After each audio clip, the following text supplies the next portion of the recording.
Lucknow 20 April 2024 ردیفی سلسلے کے 11ویں پڑاؤ میں ردیف غزل پر مشاعرہ کی میز سینٹ روز پبلک اسکول گڑھی پیر خاں میں سجائی گئی۔ مختلف عمر کے شعراء نے شرکت فرمائی، جس سے غزل کی سمت و رفتار اور شعراء کے رجحان کا اندازہ ہوا۔ شمام پیس فاؤنڈیشن اور مسرور ایجوکیشنل سوسائٹی کے ذمہ داران نے طے شدہ پروگرام کے تحت سدھولی کے ڈاکٹر جبار علی رضوان انصاری اور لکھنؤ کے قمر علی صدیقی کے شعری ذوق و شوق اور ادبی خدمات پر گفتگو کی راہ ہموار کی۔ دونوں شخصیات کا میدان جدا مگر مقصد ایک تھا۔ دونوں اردو کے شیدائی و فدائی اور اردو والوں کے غمگسار تھے۔ آج دونوں نہیں ہیں تو اردو والوں پر ان کے خدمت کا اعتراف لازم ہے۔ اس موقع پر دونوں شخصیات کے لیے ایصال ثواب کیا گیا۔ سلسلہ تعزیت کے بعد غزل ردیف پر مشاعرہ زیر صدارت محمد فاروق جاذب لکھنوی ہوا۔ نظامت رضوان احمد فاروقی نے کی۔ بطور مہمان خصوصی ڈاکٹر سنجے مصرا شوق اور محسن قدوئی نے شرکت کی۔ شعراء نے خوب کلام پڑھا اور سننے والوں نے محسوس کیا کہ غزل کا ایک نیا جہان آباد ہو چکا ہے۔ بات روایتی دائروں سے نکل کر ہو رہی ہے اور بہت خوب ہو رہی ہے۔ ڈاکٹر ثروت تقی نے تمام شعراء اور سامعین کا شکریہ یہ کہہ کر ادا کیا کہ یہاں پڑھا گیا تمام کلام کتابی شکل میں آنا چاہیے تاکہ دور حاضر کی تاریخ مرتب ہو سکے۔ پیش ہے لرن آن لائن وتھ فیضان کا یہ مشاعرہ جو غزل عنوان پہ ہے، غزل لطیف ہے، اس کا حق ادا کرنے کے لیے جو شخصیات ہمارے روبرو ہیں اور ابھی جن کو میں زحمت سخن دوں گا، ان میں قبلہ فاروق جاذب صاحب، حیدر علوی صاحب، ڈاکٹر سنجے مصرا شوق صاحب، ڈاکٹر منصور حسن خان صاحب اور کنوینر پروگرام ڈاکٹر زبیر انصاری صاحب، جاوید برقی صاحب، سید باقر رضا رضوی صاحب، رفعت شہدہ صدیقی صاحب، اشرف حریق صاحب، سلیم تابش صاحب، ڈاکٹر ثروت تقی صاحب، جو ہماری ہر محفل کا آدھے سے زیادہ حصہ ہوتے ہیں۔ یہ نہ آئیں تو آدھی محفل ہماری برباد جو ہوتی ہے اس کی وجہ یہی ہوتے ہیں کہ کیوں نہیں آئے۔ مسرور شاہجہاں پوری صاحب، جہاں جہاں غم و اندوہ کا ماحول ہو اور لوگ تقریباً رونے کے لیے تیار ہوں، وہاں مسرور صاحب کو اللہ نے بھیجا ہے ایک ایسے فرشتے کے طور پہ کہ یہ چہرے پہ مسرت کی لکیریں بکھیر دیتے ہیں۔ اور یہ کام آج کے دور میں آسان نہیں ہے، بہت مشکل ہے۔ ایسے دور میں جب کہ سب اپنے مسائل سے پریشان ہیں، مسائل پہ گفتگو ہے، ایسے میں مسائل و مسائل کو اس طرح شاعری میں پرو دیا جائے کہ آدمی ہنسنے پہ مجبور ہو جائے۔ یہ فن جن کو اللہ دیتا ہے وہ مسرور ہو جایا کرتے ہیں۔ تو ان کے نام کی معلومیت ان کے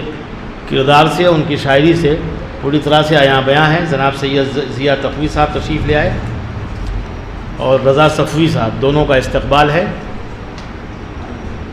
آج کے اس پروگرام میں محمد فاروق جاذب صاحب پہ گفتگو ہونی تھی، تو جب نام فاروق ہو تو ان کے اوپر گفتگو کرنے کے لیے پر جل جاتے ہیں۔ تلوار بھی لرزتی ہے اور قلم بھی اپنی راہ بدل دیتا ہے۔ تو ایسی صورت میں دو بار یہ ہوا کہ ان کے نام پہ اتفاق ہوا اور دونوں بار ان پہ نہیں پڑھا گیا۔ روزے میں یہ سمجھ میں آیا میرے کہ لوگ روزہ رکھے ہوئے ہوں گے، حالت پریشانی میں کیا جاذب صاحب کی تعریف سنیں گے، نہ آہ کریں گے نہ قاعدے سے واہ۔ تو ہم نے سوچا روزے میں ان پہ گفتگو نہ کی جائے، دوسرا موضوع چن لیا گیا۔ روزے کے بعد آج ان پہ گفتگو ہونی تھی، تو ہمارے درمیان سے دو شخصیات اس دوران گزر گئیں۔ ایک عبدالجبار رضوان انصاری، جن کا نام تھا جبار علی رضوان انصاری۔ انہوں نے پروفیسر ولی الحق انصاری پہ ڈاکٹریٹ کیا، اور کارنامہ اس شخص کا یہ تھا کہ 2 درجن سے زائد کتابیں لکھی، سدھولی جیسی جگہ پہ رہ کے لکھنؤ میں ملازمت کی، اور لاریب کو سب سے زیادہ جس نے مالا مال کیا، نوازا اپنے قلم سے، وہ نام رضوان انصاری کا تھا۔ لیکن رضوان انصاری صاحب کو زندگی میں ان کے احسان کا بدلہ یہ ملا کہ ایسا تعلق خراب ہوا کہ پھر دونوں ایک دوسرے کی میت تک میں شریک نہیں ہوئے۔ وہ ہمارے یہاں آئے تھے اور انہوں نے اردو ردیف پہ پروگرام پڑھا تھا، اس میں انہوں نے تقریر کی اور اس میں انہوں نے جناب شاہ نواز قریشی صاحب کی وہ صفات بھی لکھ دیں جو عام طور سے مرنے کے بعد نہیں لکھی جاتی ہیں، لیکن آدمی کے دل میں جو کچھ ہوتا ہے وہی کہتا ہے۔ تو یہ بھی کہا جاتا ہے کہ مرنے کے بعد اچھا ہی اچھا کہو۔ اب شرابی کو نمازی کہا جائے کیسے کہا جائے، کسی بدکار کو بہت ہی صالح کیسے کہا جائے۔ تو جو صفات اور کمالات آدمی چھوڑ کے جاتا ہے انہی پہ گفتگو ہوتی ہے۔ اگر صفات و کمالات اچھی ہیں تو ان میں تو آدمی بڑھا لیتا ہے، لیکن اگر برائیاں ہی برائیاں ہیں تو کیسے اس سے گریز کیا جائے۔ یہ مسائل زندگی میں بھی رہتے ہیں اور مرنے کے بعد بھی، اس لیے ہم لوگوں کو چاہیے کہ ساری خوبیاں نہ صحیح، کوئی ایک خوبی ایسی ضرور ہو کہ لگے کہ اللہ تعالیٰ نے ہم کو پیدا کر کے کوئی خطا نہیں کی۔ اس لیے کہ فرشتے بھی وہاں لڑ رہے تھے اللہ تعالیٰ سے کہ کیا ضرورت ہے اس مخلوق کی، آڑی ٹیڑھی طرح طرح کے قد و قامت کی ہوگی، طرح طرح کی حرکتیں کرے گی، اور ہم لوگ تو صرف آپ کی عبادت کرتے ہیں۔ تو کہا اسی لیے اس کا وجود ضروری ہے کہ یہ غلطیاں بھی کرے گی اور ہم سے رحم و کرم کی امید بھی رکھے گی، اور آپ تو اکڑے ہوئے ہیں، یعنی آپ کو یہ ظام ہے کہ آپ صرف عبادت کرتے ہیں۔ لہذا رضوان انصاری صاحب پہ آج گفتگو ہونی ہے، اور ان پہ گفتگو کے لیے کوئی طویل مضمون درکار تھا، جو آج کے زمانے میں لکھ تو سکتا ہوں لیکن سننے والوں کا فقدان ہے۔ شاعر کو اللہ نے بڑی صفت دی ہے کہ وہ 7 شعر پڑھ کے چھتیں پھاڑ سکتا ہے، اور ہر شعر پہ آپ داد نہ دیں تو وہ کہے گا میرا انتقال ہو جائے گا، طرح طرح کی آپ سے وہ داد کی بھیک مانگے گا، لیکن انہی میں سے کوئی گزر جائے تو ان کے اوپر 5 سے 10 صفحے سننے کے لیے وہ تیار نہیں ہوتا ہے۔ یہ تجربہ میں نے بار بار کیا۔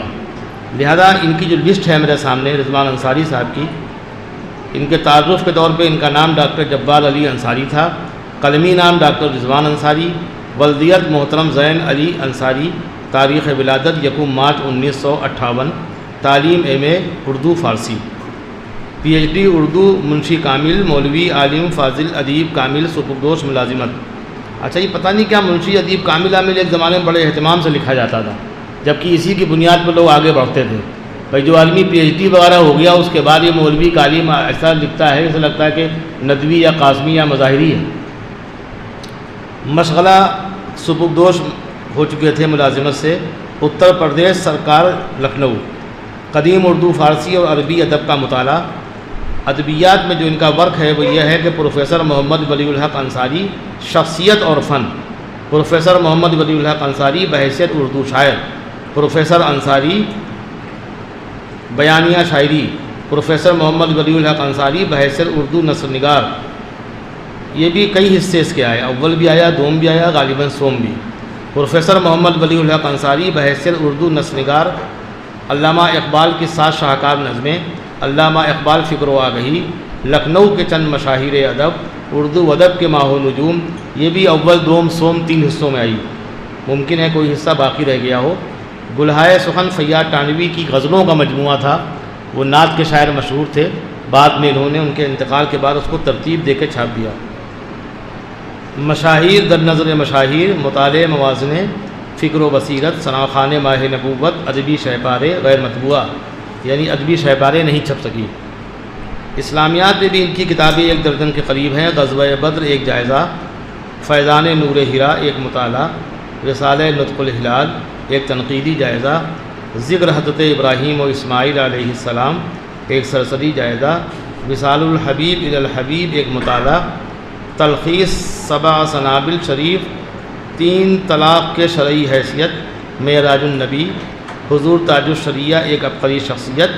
الحج اسوہ رسول کی روشنی میں دعا ایک جائزہ۔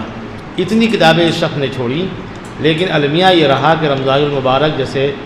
حسین لمحات ملنے کے باوجود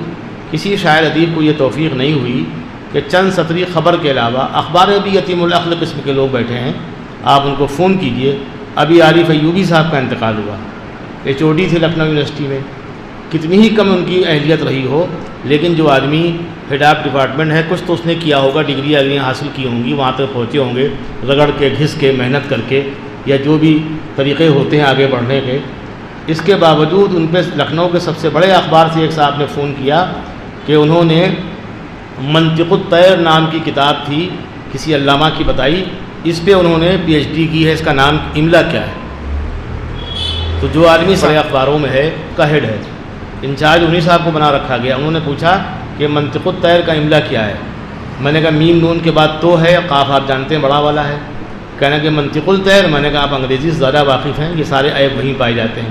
اس میں ہر چیز میں ال لگا دیتے ہیں، بیچارے جانتے نہیں، یتیم العقل ہوتے ہیں، اماں ابا پڑھاتے نہیں۔ نتیجہ یہ ہوا کہ ان کو ایک ایک لفظ بتانا پڑا کہ الطیر اگر یہ لفظ ہے، آپ صحیح بتا رہے ہیں، تو طیر کے معنی پرندے کے ہوتے ہیں، الف ہے لام ہے تو یہ رے ہے، الف اور لام سائلنٹ ہو جائے گا، الطیر بچے گا، منطق الطیر۔ تو یہ مسئلہ ان کا نہیں ہے کہ سرور تقی صاحب نے انگلش زندگی بھر پڑھائی تو ان سے ہم امید نہ کریں اچھی اردو کی، بلکہ یہ مسئلہ ان کا ہے جو اردو ہی کی کھا رہے ہیں۔ تو ایسے نکموں کے دور میں ہم لوگ جی رہے ہیں، تو اگر رضوان انصاری پہ یا رضوان فاروقی پہ یا مسعود شاہجہاں پوری یا دیگر لوگوں پہ گفتگو نہ ہو ان کے بعد، تو اس کے لیے ہمیں تیار رہنا چاہیے۔ ایک محمد احمد خان ادیب صاحب ہیں، وہ چاہتے ہیں کہ ان کو مجاہد کہا جائے اردو کا، لیکن ان کو تمام تر مجاہدے کے باوجود یہ یقین نہیں ہے کہ ان کے مرنے کے بعد سنجے مصرا شوق، زبیر انصاری یا رضوان فاروقی ان کی خبر بھی چھپائیں گے، کہیں مر گیا مر جائے، ہم سے کیا لینا دینا، کندھا دے دیا بہت ہے، اب اس کے بعد بھی کچھ کام ہے۔ نتیجہ یہ کہ اس آدمی نے خبر لکھ کے دے دی، اس کے کچھ پیسے بھی دے رہے تھے، میں نے کہا یہ رکھے رہیے، اپنے بچوں کو وصیت کیجیے گا، اس میں زیرو بہا کے زیادہ دیں، بھائی اتنی اہمیت تو ہے کہ آپ لکھ کے گئے، میں نے چھپا دیا اس کو، لیکن خدا نخواستہ ان کے مرنے پہ وہ لفافہ نہ ملا مجھے اور میرے اندر بھی توفیق نہ ہوئی، تو خبر کا مسئلہ ان کے لیے بھی ہے۔ تو ہم سب کو اپنی اپنی خبر لکھ کے تیار کر کے رکھ دینا چاہیے۔ عمر انصاری صاحب نے کئی پیج پہ صاحب اپنے بارے میں لکھا تھا کہ میں نے ایم کیا، LLB کیا، PhD کیا، پتہ نہیں کیا کیا کیا، اور جب انتقال ہوا تو خبر بہت چھوٹی چھپی، 2 ہی کالم کی، جبکہ وہ اپنے لکھنؤ میں جو 8-10 شاعر ان کے معاصرین تھے ان میں سب سے بڑے نہیں تھے تو چھوٹے بھی نہیں تھے۔ سعید اختر نظامی، نسیم اختر صدیقی یا اس طرح کے جو شاعر ان کے بعد تیسری صف میں آتے تھے، اہلیت میں نہیں بلکہ شہرت میں بہت نیچے تھے، جتنے ہم لوگ بھی نیچے نہیں۔ ان کی خبریں اس لیے چھپی کہ انہوں نے 1-2 محبت کرنے والے چھوڑے، کسی نے سنجے مصرا شوق کو چھوڑا، تو کسی نے رضوان فاروقی کو زندگی میں محبت سے چائے پلائی تھی، تو ان کے مرنے پہ وہ مسئلہ نہیں ہوا۔ لیکن رضوان انصاری صاحب نے اتنی کتابیں میں نے آپ کو سنائی، ان پہ اتنی لائنیں بھی نہیں چھپی کہیں، یہ صورتحال ہے۔ تو رضوان انصاری صاحب پہ گفتگو ہوتی آنا چاہیے، اور پروفیسر بلغ الحق انصاری جو تمام تر عظمتوں، اہلیتوں اور صلاحیتوں کے باوجود لکھنؤ میں یا ہندوستان میں اتنے مشہور نہیں تھے، ہزاروں شاگرد چھوڑے، کسی کو یہ توفیق نہیں ہے کہ ان کے انتقال کے بعد کسی رسالے میں ایک نمبر نکل آتا۔ ایک صاحب نے مجھ سے کہا شیعہ ہوتے تو بہت کام ہوتا، ہم نے کہا آپ لوگ بھی مجلس ماتم کر کے ختم ہی کر دیتے، یہ تھوڑی کہ زندگی بھر آپ عزت احترام سے لکھتے، یہ اہلیت تو اللہ نے آپ سے بھی چھین لی ہے، آپ کے یہاں بھی مرثیہ نوحے ہندی میں لکھے جا رہے ہیں۔ اگر ہمارے یہاں نبی سلام علیکہ لکھنے اور پڑھنے والے نہیں ہیں، تو آپ کے یہاں بھی جن لڑکیوں کے ہاتھوں میں بیاضیں ہیں وہ انہوں نے دیکھی ہندی میں، تو دونوں جگہ معیار گرا ہے۔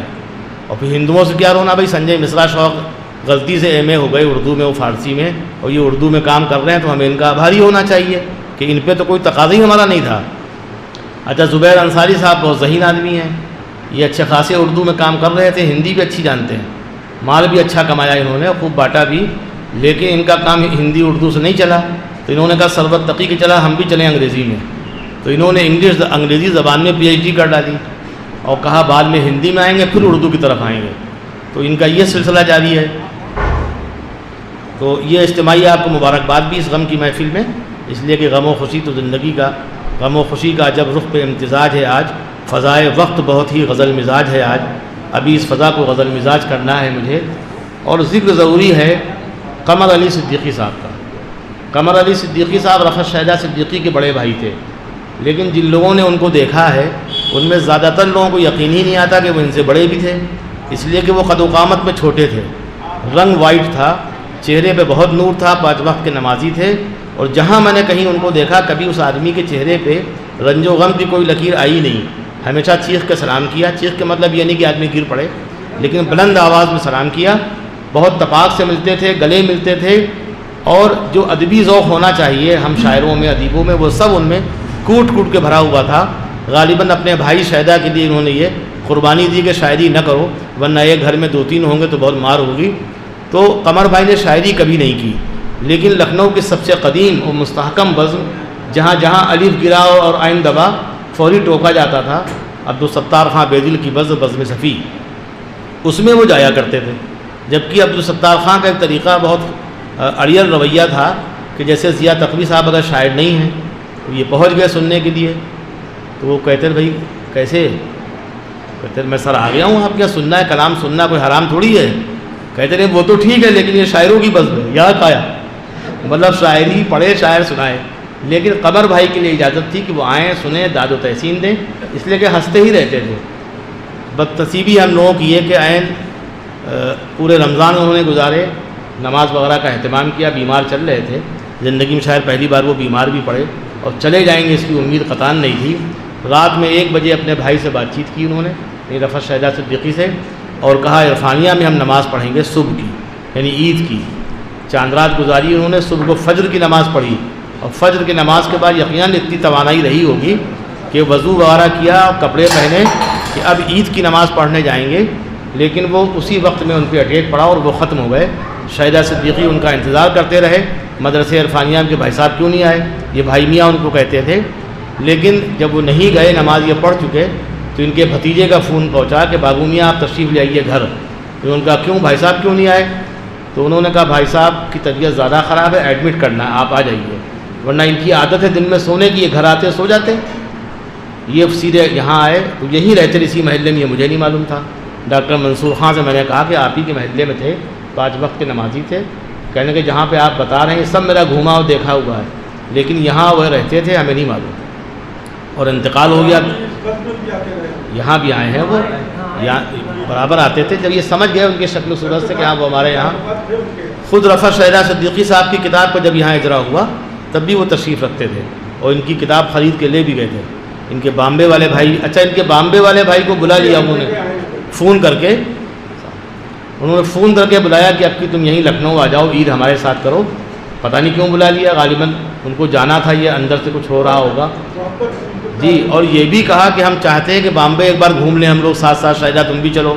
ان کا پیر ابھی فریکچر ہوا تھا چند مہینے پہلے. انہوں نے کہا بھائی صاحب ہماری تکلیف ہے, کہنے بائی پلین چلو.